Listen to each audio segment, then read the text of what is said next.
ANTI-PIRACY দুনিয়া ও আখিরাতের কল্যাণে। গহীন অরণ্য। উনি প্রশ্ন করেছেন, সকল প্রকার সুন্নাত সালাত কি 2 রাকাত করে পড়তে হবে? এই প্রসঙ্গে রাসূলুল্লাহ সাল্লাল্লাহু আলাইহি ওয়াসাল্লাম তিনি বলছেন, সহিহ মুসলিমের রিওয়ায়াত, অন্যান্য হাদিস গ্রন্থে এসেছে, সালাতুল লাইলি মাতনা মাতনা ফাইদা খিফতা সুবহা ফাউতির বিওয়াহিদা। এটা মুসলিমের রিওয়ায়াত যে রাত্রিকালীন নফল সালাত হচ্ছে 2 রাকাত।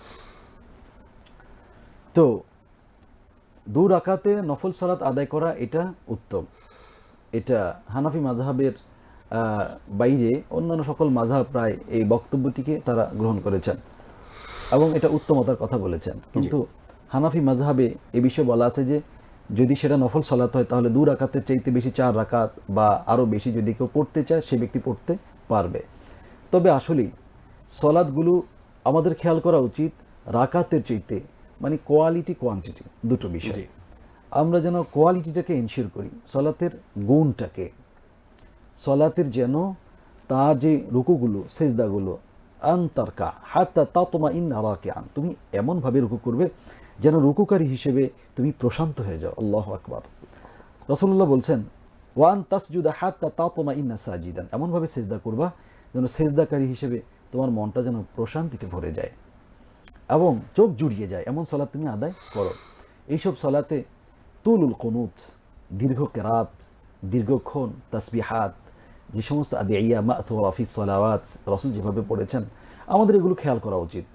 রাসূলুল্লাহ সাল্লাল্লাহু আলাইহি ওয়াসাল্লাম পড়ে থাকতেন, তিনি 2 সেজদার মাসের কত সুন্দর সুন্দর তিনি দোয়া পড়তেন। সেজদা পড়তেন, আল্লাহুম্মা গফির লি যামবি কুল্লাহ দিক্কাহু ওয়া জিল্লাহু ওয়া আউওয়ালাহু ওয়া আখিরাহু ওয়া আলানিয়াতাহু ওয়া সিররা।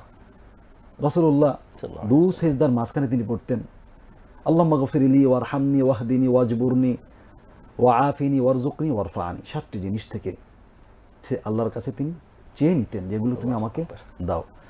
রাসূলুল্লাহ সাল্লাল্লাহু আলাইহি ওয়াসাল্লাম সালাম ফেরাবার আগে কত সুন্দর সুন্দর দোয়া পড়তেন যে আল্লাহুম্মা গফির লি মা কদ্দামতু ওয়া মা আখারতু ওয়া মা আসরারতু ওয়া মা আ'লানতু ওয়া মা আসরাফতু ওয়া মা আনতা আ'লামু বিহি মিন্নি আনতাল মুকদ্দিম ওয়া আনতাল মুআখির লা ইলাহা ইল্লা আনত। আল্লাহুম্মা ইন্নী আউযু বিকা মিন আযাবিল কবর ওয়া মিন আযাবি জাহান্নাম ওয়া মিন ফিতনাতিল মাহইয়া ওয়াল মামাত ওয়া মিন শাররি ফিতনাতিল মাসিহিদ দাজ্জাল। কত দোয়া। আল্লাহুম্মা ইন্নী আউযু বিকা মিনাল বুখল। এইরকম দোয়াগুলোর দ্বারা সালাতকে প্রাণবন্ত করতে হবে, সালাতকে সুন্দর করতে হবে যেন চোখ জুড়িয়ে যায়। সেই সালাত হবে সবচেয়ে বেশি, কারণ না বলে পারছি না, কোয়ান্টিটির চাইতে কোয়ালিটিটা অনেক বেশি। কারণ কি ইমাম মুসলিম যে হাদিস রিওয়ায়াত করেছেন, ইন্না আহাদাকুম ইযা সাল্লা ইউনাজি রাব্বা, তোমাদের যে কেউ যখন সালাতে দাঁড়াচ্ছে সে তার রবের সাথে চুপি চুপি কথা বলে। আল্লাহু আকবার। সালাতটা সুন্দর হবে, এটাই আমাদের কামনা। জি, জাযাকুমুল্লাহ খায়র।